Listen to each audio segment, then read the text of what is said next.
Nakipagtalo si Senador Raffy Tulfo kay Duterte matapos itaas sa pagdinig ng komite ang di umano'y voluntaryong kontribusyon para sa electric fan, chalk, at floor wax, bukod sa iba pa, na nakolekta mula sa mga mag-aaral sa pamamagitan ng Parent-Teacher Association meetings. Tila bastos ang naging pananalita ni Tulfo at nagtatapang-tapangan pa para ipakita na siya na naman ang tama at siya lang ang magaling. Ngunit naging palaban ang sagot ng Vice Presidente sa mga banat ni Tulfo at sa bandang huli at gaya ng kanyang style bigla na lang inilihis na naman niya ang usapan para hindi na siya lalong mapahiya pa. Akala siguro ni Tulfo na kaya niya nasigawan at pagsalitaan ng kung ano-anong mga salita at tataasan ng boses ang kahit na sinong tao. Ang nakalimutan niya ay Duterte ang kanyang kaharap at Vice Presidente pa ng Pilipinas. Ayon kay Tulfo ang mga estudyante na walang pang-contribute kung minsan pinapahiya pa, nilalagay pa sa group chats. Sumingit si Duterte na maaaring tumulong si Tulfo sa pamamagitan ng pagpapasa ng batas para ipagbawal ang mga kontribusyong ito at parusahan ang mga guro o magulang na igiit ang pangungulekta ng mga voluntaryong kontribusyon. It is a voluntary contribution. Ibig sabihin hindi po pinipilit yung mga estudyante o yung mga magulang na mag-contribute, kung yun man ang nadesisyonan na project ng PTA ang sabi ni Duterte.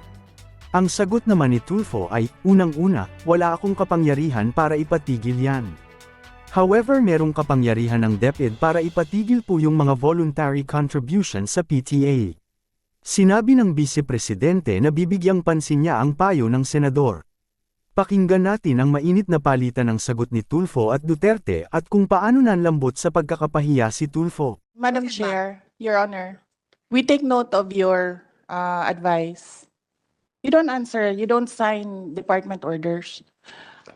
We take note of your comments, Your Honor. Thank you, but Your Honor, they must answer these questions because itong question ko po, galing po to sa mga magulang na mag-aaral. Kasi po, I told them na hayaan nyo, pagdating doon sa hearing, sa budget, i-raise ko to. Kung Yes. hindi nyo ako pagsasalitain dito, then, Pinagsasalita naman po kayo. hindi kasi sinasabi, wag daw sagutin. Hindi, the VP would like to be the one to answer the Okay, question. thank you. That's my understanding. No, I'm just Thank you, moderating Madam. for everybody. Like I The said, VP wanted to answer instead of her USEC. like I said, supporter po ako. Hindi ko po questionin yung budget. Ayaw ko pong bawasan. In fact, I'd like to put it on record, kung dadagdagan pa yung budget ng DepEd, I will support. Kaya lang, kailangan ko lang po ng mga kasagutan sa ilang katanungan ng mga magulang na mag-aaral. I don't have anything against. In fact, Yeah. confidential fund na marami nagka-question, I don't give a heck about that. Walang pakialam dyan. Ang pakialam ko talaga, yung hinain ng mga magulang. Yun lang po talaga. So, paki-answer lang po.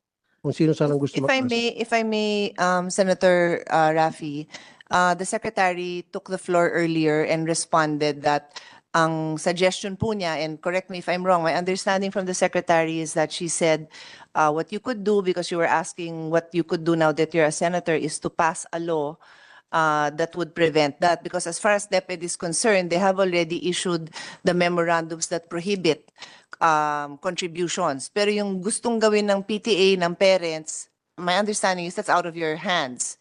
No, that's out of your hands what the PTA would like to do. Although, I think maybe an assurance that hindi nyo naman ini-encourage talaga yon, di ba? It's not encouraged, you cannot, they do not mandate it, they follow that. That's my understanding. Madam Chair, okay, ano kaya tuwing magkaroon ng PTA meeting, nandoon po yung taga DepEd para i-monitor yung proceedings ng meeting, para pagsabihin ng DepEd, hey, meron na kami memo dyan na bawal ang pag-uusapan ng project, umayos-ayos kayo, ang pag-uusapan nyo lang academic performance ng estudyante.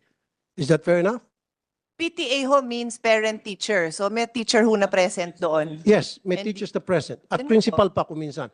Kaya nga, ang sinasabi ko lamang po, meron dapat nagmamonitor kasi hindi po nasusunod. Kuminsan, like I said, yung kay Armin Luis to noon, nasunod yun for ilang months. After several months, bumalik ulit. Kaya ang suggestion ko ngayon, pag may PTA meeting, meron pong taga-DepEd na nagmamonitor ng meeting nila to make sure na nasusunod kung anong nakalagay sa Baka memorandum sir, order.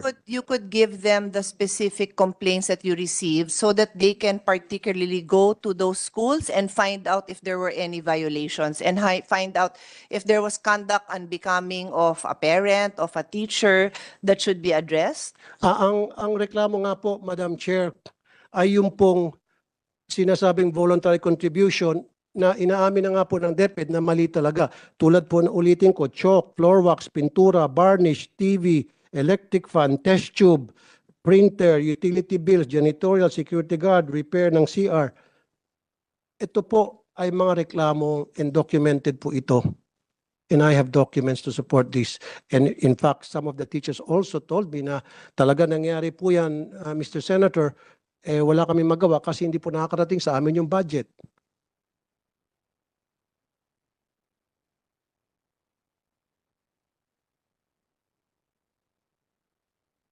Um, Madam Chair, Your Honor, we will submit the downloading of MOOE up to the school level to the Finance Secretariat.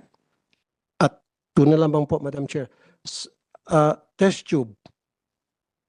Hinihingi din po, kasama rin po yung Pwede test tube. pong submit natin kasi sir, I've reminded everyone who's Last na beyond naman their po, Madam time. Chair. Last na naman. Sige. Test tube. Alam ko meron natang 500 billion na na budget for the test tube. Parang every year bilyones ang naalat para sa test tube. Kasi marami rin po ako mga magulang nagreklamo, pinapakontribute para sa test tube, laboratory test tubes.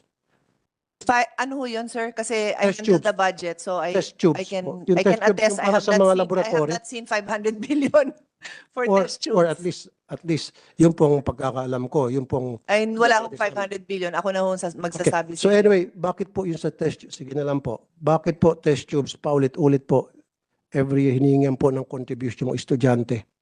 Pwede ho ba pa-stop na rin natin yun? Yun lang po. So stop na po natin. In short, lahat po ng contribution para sa maintenance ng school, ang pakiusap po ng mga magulang through me, stop na po natin yan. Pag na-stop niyo po yan, I promise you I'll support your budget every single year and you will not gonna hear anything from me. That's a commitment. That's a promise.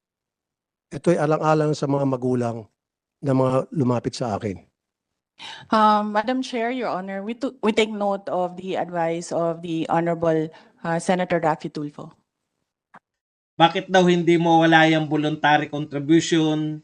Bakit daw hindi pigilan niya ng DepEd, etc.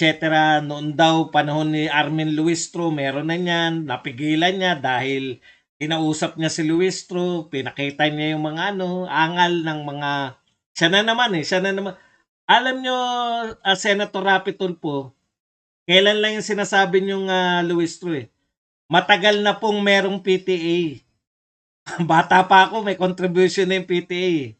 Hindi ko po alam kung saan po kayo lumaki, pero dito po sa Pilipinas, matagal na po, hindi lang po nagsimula yan kay Luistro. At tinuloy ng panahon ni Digong at tinuloy ngayong panahon ni Sara Duterte. Nung araw pa po, hindi pa po ako magulang, may PTA na. Estudyante pa lang ako, may PTA na. At ang pinag-uusapan po talaga, nagtataka ko bakit kayo takantaka na ang isa sa pinag-uusapan sa PTA, yung contribution, para gamitin, hindi po para sa teacher no? Para gamitin po sa room. Ang hirap po kasi asawa ko teacher pa Masakit po sa akin marinig na pangingikil, yung term nyo pangingikil Pangingikil, teacher nangingikil, lahat yan para sa room Hindi po yan ibubulsa ng teacher. Actually, bawal nang umawak yung teacher na pera ng PTA. Di ba? Marami pong nagkakabaranggayan dyan dahil nawala yung PTA nila. PTA pondo, natakbo. Hindi na po nakikialam yung mga teacher dyan sa... Kaya nga po, kasi ayaw rin ng mga teacher magkakaso Hindi po yan nabubulsa ng teacher. Binibili po nila yan. Takantaka siguro. Sagutin ko muna bago natin iparinig yung sagot ni BP Sara sa kanya. Sagutin lang natin Marahil nagtataka kayo. Bakit ba taon-taon electric fan?